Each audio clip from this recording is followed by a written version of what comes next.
जब नारद जी उस कन्या को देखकर चकित हो गए, तब राजा हाथ जोड़कर बोले, मुने, यह मेरी पुत्री है। इसका नाम श्रीमती है। अब इसके विवाह का समय आ गया है। यह अपने लिए सुंदर वर चुनने के लिए स्वयंवर में जा रही है। महर्षि, आप इसका भाग्य बताइए। नारद जी के मन में उस कन्या को प्राप्त करने की इच्छा होने लगी।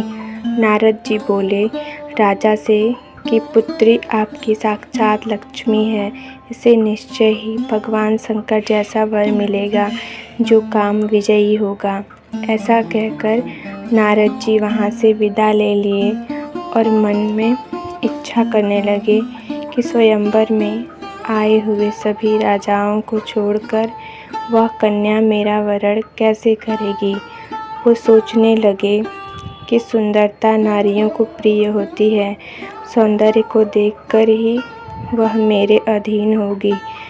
मुनि नारद भगवान विष्णु का रूप ग्रहण करने के लिए तत्काल विष्णु जी के पास जाते हैं और उनसे अकेले में सारी बातें बताकर उनका रूप मांगते हैं।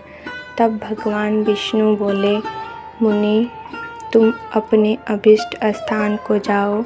मैं तुम्हारा उसी तरह हित करूँगा जैसे श्रेष्ठ वैद्य अत्यंत पीड़ित रोगी का करता है।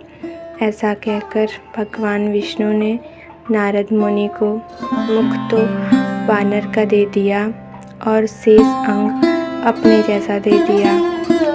गर्व से भरे हुए नारद जी अपने आप को कृतकृत्य समझने लगे, परंतु भगवान विष्णु ने उनके साथ क्या किया है वे न समझ सके। शीघ्र ही नारद मुनि उस स्वयंवर में जा पहुँचे। उस सभा में बैठकर नारद जी मन ही मन सोच रहे थे कि मैं भगवान विष्णु के समान रूप धारण किया हूँ, अतः वो राजकुमारी अवश्य मेरा ही वरण करेगी। उनको ये नहीं ज्ञात था कि उनका मुँह कितना कुरूप है। वहाँ सभा में बैठे हुए सभी नरेशों को भी वे अपने पुराने रूप नारद मुनि के रूप में ही दिख रहे थे। उनके रूप परिवर्तन के रहस्य को कोई न जान सका। उनकी रक्षा के लिए शिव जी के 2 पार्षद वहाँ आए जो ब्राह्मण का रूप धारण किए थे। उनके रूप के भेद को जानते थे। दोनों पार्षद मुनि की आपस में हंसी उड़ाने लगे, लेकिन गर्व से भरे होने के कारण नारद मुनि ने उनकी बातों को अनसुना कर दिया। इसी बीच में वह कन्या आई, हाथ में सोने की माला ली हुई बीच सभा में खड़ी हो गई। नारद जी का शरीर सुंदर और मुख वानर जैसा देखकर वह कुपित होकर अपना मुख दूसरी तरफ कर ली। सभा में चारों ओर देखने के बाद अपने मनपसंद वर न पाकर वह कन्या निराश हो गई। तत्पश्चात विष्णु जी राजा के वेश में आते हैं और वह कन्या उनका वरण करती है और विष्णु जी उसके साथ अपने धाम को चले जाते हैं। इधर सब राजकुमार श्रीमती की ओर से निराश हो जाते हैं। तब पर पार्षदगण बोले, हे नारद मुनि, तुम व्यर्थ ही काम भाव से विफल हो रहे हो। जरा अपना वानर सा मुख तो देखो। तब नारद मुनि ने दर्पण देखा। अपना वानर जैसा मुख देखकर नारद जी को बहुत क्रोध आया और वह पार्षदों को श्राप दे बैठे कि तुम दोनों ने मुझ ब्राह्मण का उपहास किया है, अतः तुम भी ब्राह्मण के वीर्य से उत्पन्न होकर भी राक्षसी प्रवृत्ति के रहोगे। इसके बाद नारद जी विष्णु लोक गए और विष्णु जी को भला बुरा सुनाने लगे और बोले, तुम कपटी और मायावी हो। वे विष्णु जी को शाप देते हैं कि तुमने मुझे स्त्री के लिए व्याकुल किया है, उसी तरह तुम भी मनुष्य हो जाओ और स्त्री के वियोग का दुख भोगो। तुमने जिन वानरों के समान मेरा मुंह बनाया था, वे ही उस समय सहायक हो। तुम्हें स्वयं भी स्त्री वियोग का दुख प्राप्त हो। जब अज्ञान से मोहित नारद जी ने श्री हरि को श्राप दिया, तब श्री हरि ने उसे स्वीकार कर लिया।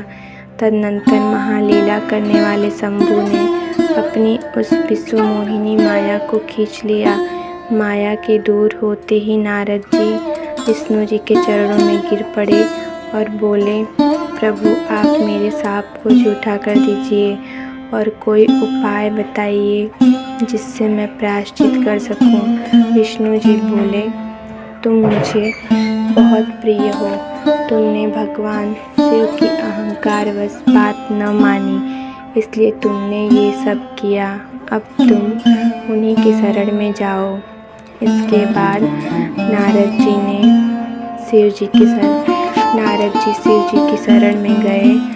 अंत में जब उनकी बुद्धि शुद्ध हो गई तो वे दोनों पार्षदगण उनकी शरण में गए और बोले, मुनि हमारा भी उद्धार कीजिए, हम भी आपके अपराधी हैं।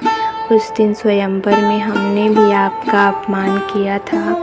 तब नारद जी बोले, मुनिवर विश्रवा के वीर्य से जन्म ग्रहण करके आप संपूर्ण दिशाओं में प्रसिद्ध कुंभकर्ण व रावण राक्षस राज का पद प्राप्त करेंगे और श्री विष्णु के हाथों मृत्यु पाकर फिर अपने पद पर प्रतिष्ठित हो जाएंगे। इस प्रकार रावण और विभीषण दोनों राक्षस होते हैं और श्री विष्णु जी राम जी का रूप धारण करके जन्म लेते हैं मनुष्य योनि में। धन्यवाद।